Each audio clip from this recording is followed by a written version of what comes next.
नमस्कार दोस्तों and welcome back to my channel जहां आपको मिलता है सिर्फ और सिर्फ एंटरटेनमेंट। और आज मैं लाया हूं अल्टीमेट ब्लैक पैंथर का 8th इशू। तो यार वीडियो पे नए हो तो वीडियो को लाइक कर देना और चैनल को सब्सक्राइब कर देना।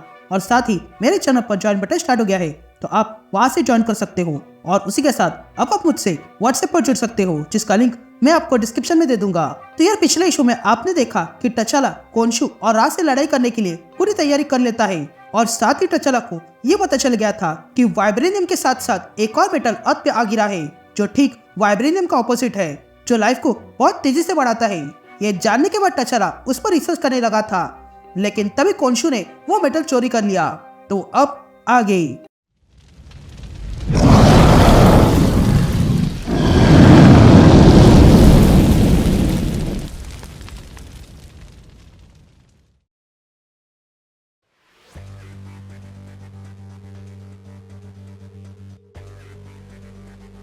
All right gang. तो इशू की शुरुआत में हम ब्लैक पैंथर, डोरा मिलांजे और वाकांडा की आर्मी को देखते हैं जो कोनशु और राग की आर्मी पर टूट पड़े थे। और कुछ इस तरह वहां पर भयानक लड़ाई शुरू हो जाती है। तभी हमें एक आवाज सुनाई देती है जो कहता है कि बुक ऑफ पास्ट में लिखा है कि तुम्हें इन बुरे दिनों में तुम्हारे लोगों को गाइड करना होगा, तुम्हें संयम से काम लेना होगा और किसी भी भाई को भाई के खिलाफ नहीं लड़वाना होगा और न ही किसी मासूमों की आंखों में आंसू लाने होंगे। तुम मेरा हाथ हो और तुम मेरी ही पावर में चलते हो। तुम इन सबको डर के साय से दूर रखोगी। तभी हम टचाला को देखते हैं जिसे कोनशु के लोगों ने घेर लिया था। और तब वे लोग कहते हैं मून नाइट इसे मरा हुआ देखना चाहता है। ये कहते हैं वे लोग ब्लैक पैंथर पे हमला करते हैं, लेकिन तभी टचाला अपना एक घुटना धरती पर रखता है और फिर अपने अंदर बहुत सारी एनर्जी इकट्ठा करता है और कहता है तुम लोगों ने मुझे मजबूर किया है। ये कहते हैं ब्लैक पैंथर कोनशु के एक आदमी को लात मारता है और पीछे फेंकता है और फिर अपने अंदर जमा हुई सारी एनर्जी को बाहर लाता है, जिसके कारण कोनशु के सारे लोग जो ब्लैक पैंथर पे हमला कर रहे थे वो पीछे गिर जाते हैं। तभी ब्लैक पैंथर रुक जाता है और देखता है कि डोरा मिलांजे कोनशु के लोगों को खत्म करने में लगा था। ये देखकर टचाला वहीं पर शांत खड़ा रहता है, लेकिन तभी पीछे से कोनशु का एक और आदमी आता है जो बहुत ही मस्कुलर था और उसके हाथ में उस दूसरे मेटल की बनी हुई तलवार थी। तभी वो आदमी ब्लैक पैंथर के पास आने लगता है। ये देखकर ब्लैक पैंथर भी उसे लड़ने के लिए तैयार हो जाता है और तब वो आदमी ब्लैक पैंथर पे हमला करता है और ब्लैक पैंथर के मुंह पर जोरदार पंच मारता है। ये देखकर ब्लैक पैंथर उसे लात मारने जाता है, लेकिन उल्टा वो आदमी ही ब्लैक पैंथर की टांग पकड़ लेता है और उस टांग में अपनी तलवार घुसा देता है, जिसके कारण ब्लैक पैंथर जोर से चिल्लाने लगा था। तभी वो आदमी ब्लैक पैंथर से कहता है कोनशु तुम्हारे लिए इल्यूमिनेशन लाया है। ये कहते हैं टचाला देखता है कि वो चाकू लगने के कारण उसके सूट में कुछ होने लगा था और तब उसका सूट पूरी तरह उस चाकू के लगने के कारण खत्म हो चुका था और उसके कारण टचाला को बहुत पीड़ा होने लगी थी। यहाँ सीन शिफ्ट होती है और हम दो ग्रह को देखते हैं जो आपस में टकरा जाते हैं, जिसके कारण वो दोनों ग्रह अब छोटे टुकड़ों में बन गए थे।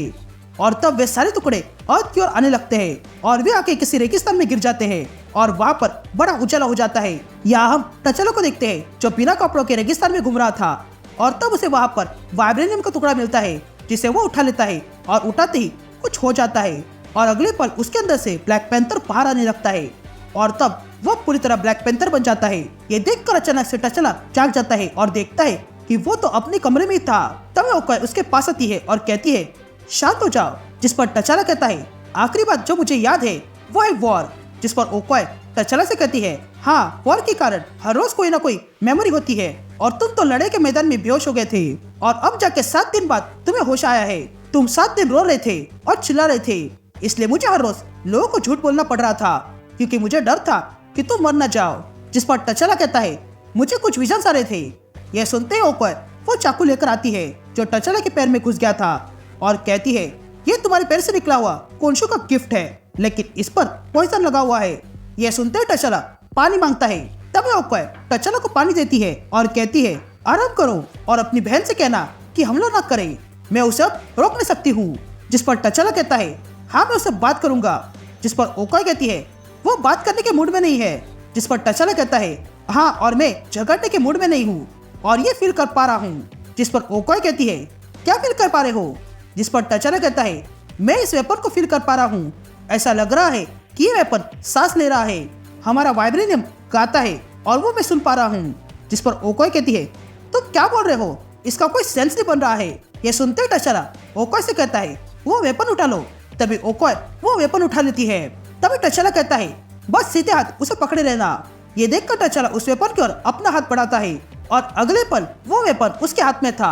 ये देखकर ओकोय हैरान रह जाती है और टचाला से पूछती है ये कैसे हुआ, जिस पर टचाला कहता है मैंने बस इसे बुलाया, हमने पावर पे अपना किंगडम बनाया है और जब तक हम वाइब्रेनियम को पूरी तरह समझेंगे तब तक कोनशु अपना खेल खेल जाएगा। ये कहते टचाला वो चाकू फेंक देता है और आराम करने जाता है।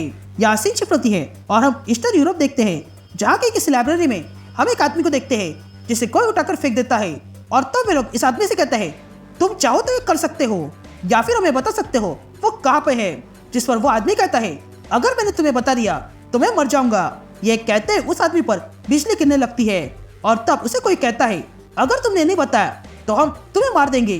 तभी वे लोग उस आदमी से कहते हैं कि हमें एक पहुंचे हुए जादूगर की तलाश है जिसे मैजिक और साइंस का ज्ञान हो और वो कहाँ पे है तुम जानते हो। ये सुनते ही वो आदमी कहता है मैं तुम्हें बता दूंगा कि वो सॉर्सर सुप्रीम कहाँ पे है, पर उसके लिए तुम्हें बहुत सारी लाशों से होकर जाना होगा। ये कहते हम देखते हैं कि इस आदमी को टॉर्चर करने वाले कोई और नहीं बल्कि स्टॉर्म और किलमॉन्गर थे। एंड दैट्स इट, ये इशू यही कंटिन्यू होता है।